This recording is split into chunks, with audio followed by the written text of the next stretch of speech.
आइए बच्चों, अब हम प्रश्नावली 1.3 का लास्ट प्रश्न नंबर 3 करते हैं।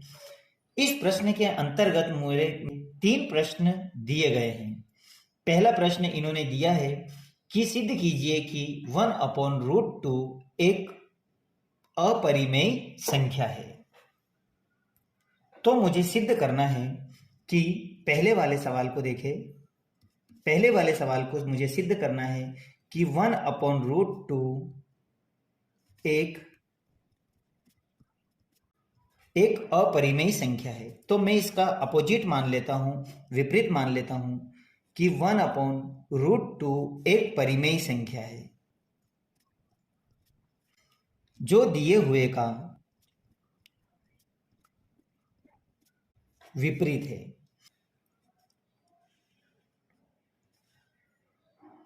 a/b के रूप में मैं लिख सकता हूं,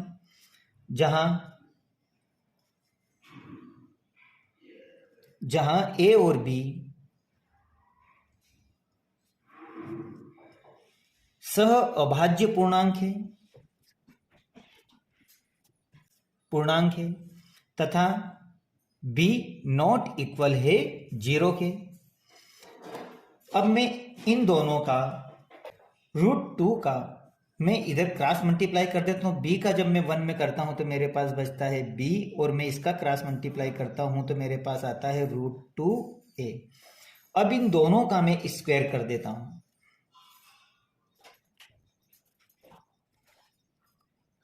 जब मैं दोनों पक्षों का वर्ग करता हूं तो मेरे पास बचता है b² बराबर √2a², और जब मैं इसे हल करता हूं तो मेरे पास आता है b² बराबर 2a²। अब यहां पर हम देखते हैं कि ये जो 2 है ये इसे डिवाइड कर सकता है। तो मैं कह सकता हूं कि जो b² है वो 2 से विभाजित है। तो मैं देखता हूं कि ये जो 2 है b से विभाजित है, तो मैं इसे ऐसे भी लिख सकता हूं कि या b²/2 बराबर a²। तो जो 2 है यह b² को विभाजित करता है। तो मैं यहां लिखूंगा कि b² 2 से विभाजित है। तो मेरी प्रमेय का 1.3 क्या कहती है कि अगर b² 2 से विभाजित है तो फिर b भी 2 से विभाजित होगा। अब मैं यहां पर b 2 के बराबर m मान लेता हूं। तो मैं लिखा ये माना कि b बराबर 2m, जहां m कोई पूर्णांक है। अब मैं इस b का मान समीकरण नंबर 1 में रख देता हूं। इसे समीकरण नंबर 1 मान लीजिए कि यह आपकी एक समीकरण नंबर 1 है। तो जहां पे भी b आया है वहां मैं क्या लिखूंगा, 2m। तो मैंने लिखा यहां पर कि b² बराबर 2a²। जहां b आया है वहां पर मैं b की वैल्यू पुट कर देता हूं। तो इस तरह से मेरे पास में इस b की जगह में क्या लिखने वाला हूं, 2m। तो ये लिखा मैंने 2m का होल स्क्वायर बराबर 2a का स्क्वायर। तो 2 2 जा 4m² बराबर 2a²। ये इसे डिवाइड कर लेगा। तो 4m² अपॉन में 2 बराबर a²। इन दोनों को जब मैं डिवाइड करता हूं तो मेरे पास में आता है 2m² बराबर a²। तो अब मैं यहां पे क्या देखता हूं कि यह 2 अगर इसको डिवाइड करता है तो मेरे पास में बचता है m² बराबर a² अपॉन 2, अर्थात यह 2a को विभाजित करता है। तो मैं लिखूंगा यहां पर कि a² 2 से विभाजित है। तो प्रमेय का 1.3 से a भी 2 से विभाजित होगा। यह बनेगी आपकी समीकरण नंबर 3। तो समीकरण नंबर 2 व 3 से मैं यह देखता हूं कि ए भी 2 से विभाजित है और बी भी 2 से विभाजित है, तो ए तथा बी का एक उभयनिष्ठ गुणनखंड 2 है, जबकि मेरी सह अभाज्य संख्याओं का क्या नियम है? सह अभाज्य संख्याओं का नियम है कि यह एक के अलावा इसका कोई अन्य गुणनखंड ना हो।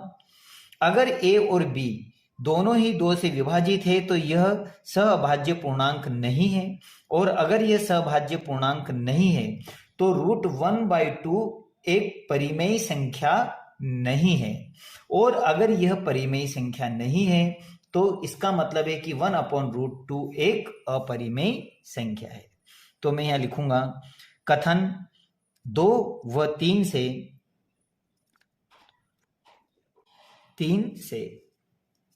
ए तथा बी का एक उभयनिष्ठ गुणनखंड 2 है,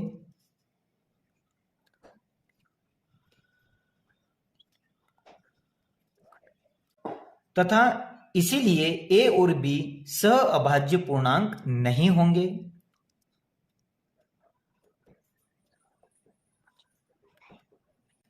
और अगर ए और बी सहअभाज्य पूर्णांक नहीं है तो 1/√2 भी एक परिमेय संख्या नहीं है।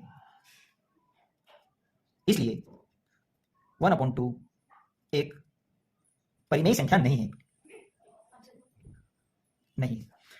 तो फिर अगर यह परिमेय संख्या नहीं है तो √2 एक अपरिमेय संख्या होगी।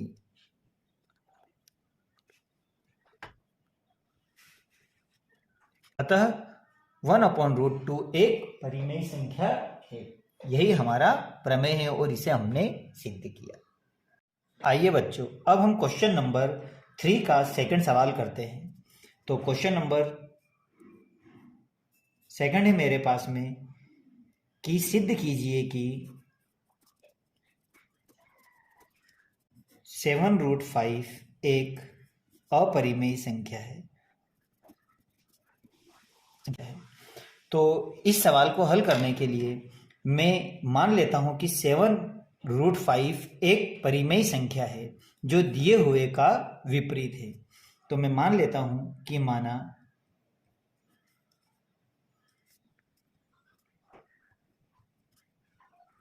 परिमेय संख्या है जो दिए हुए का विपरीत है।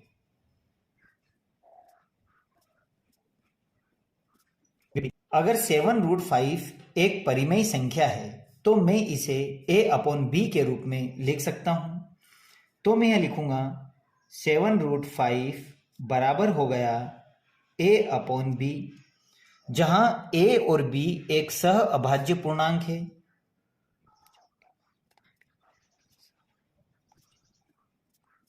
और b नॉट इक्वल है 0 के। अब मैं ये जो 7 यहाँ 5 के साथ मल्टीप्लाई कर रहा है तो ये यहाँ की क्या कर लेगा, डिवाइड। तो मैं लिखूंगा यहाँ पर कि √5 बराबर है a/7b। अब मैं यहाँ पर देखता हूं कि a और b दोनों ही हमारे पास एक पूर्णांक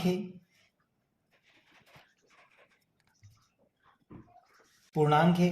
अगर a और b पूर्णांक है तो यह हमारी जो a और b बटे में जो संख्या है यह परिमेय संख्या हो जाएगी।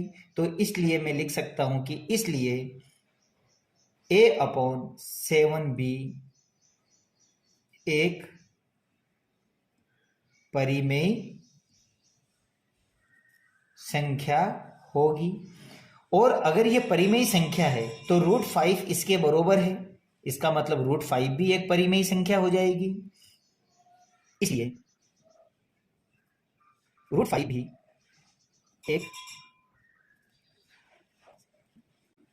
एक परिमेय संख्या होगी जो कि असत्य है।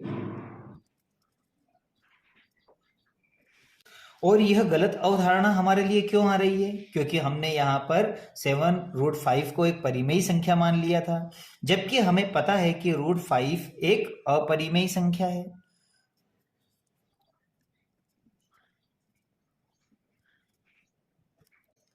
और अगर √5 एक अपरिमेय संख्या है तो फिर 7√5 भी एक अपरिमेय संख्या हो जाएगी।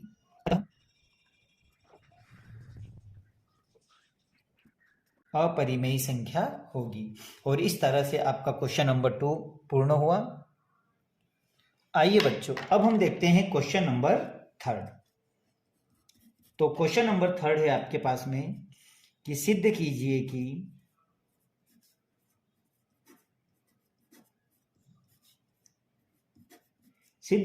कि 6 प्लस रूट 2 एक अपरिमेय संख्या है।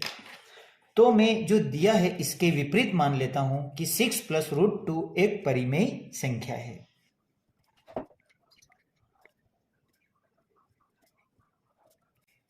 जो दिए हुए के विपरीत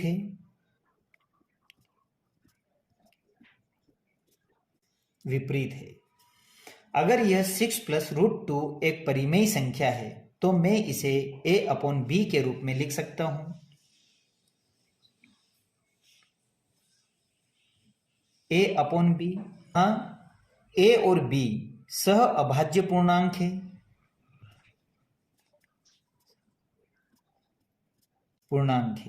और b नॉट इक्वल है 0 के। अब मैं 6 का इधर पक्षांतरण कर देता हूं तो मेरे पास बचता है रूट 2। तो इस तरह से मेरे पास आता है a upon B minus 6, plus की संख्या इधर आके माइनस हो जाएगी। इन दोनों का एलसीएम ले लो तो एलसीएम होगा b, एलसीएम लेने के बाद ये क्रॉस होगा तो ये हो जाएगा मेरे पास में 6b। अब मैं यहां पर देखता हूं कि a और b मेरे एक पूर्णांक है। अगर ये दोनों पूर्णांक है तो फिर a minus 6b upon b एक परिमेय संख्या होगी, क्योंकि a और b पूर्णांक है। इसलिए a minus 6b upon b भी एक परिमेय संख्या हो जाएगी।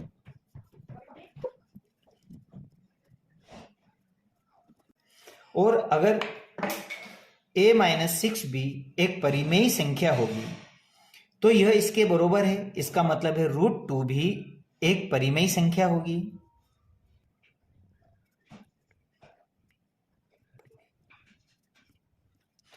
जो कि असत्य है, क्योंकि हम जानते हैं कि रूट 2 एक अपरिमेय संख्या है, जो कि असत्य है, क्योंकि हमें मालूम है कि रूट 3 एक अपरिमेय संख्या है।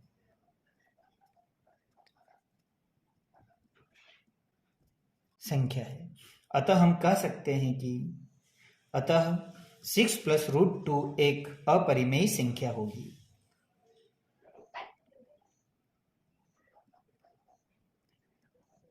और यही आपका सवाल है। तो इस तरह से हमारी प्रश्नावली खत्म हुई। लेसन 1 भी हमने खत्म किया। अब नेक्स्ट वीडियो में हम लेसन 2 में मिलेंगे, जिसमें हम लेसन 2 की अवधारणाओं को सीखेंगे और हम इसे बहुत ही अच्छी तरीके से करेंगे। तो मिलते हैं नेक्स्ट वीडियो में।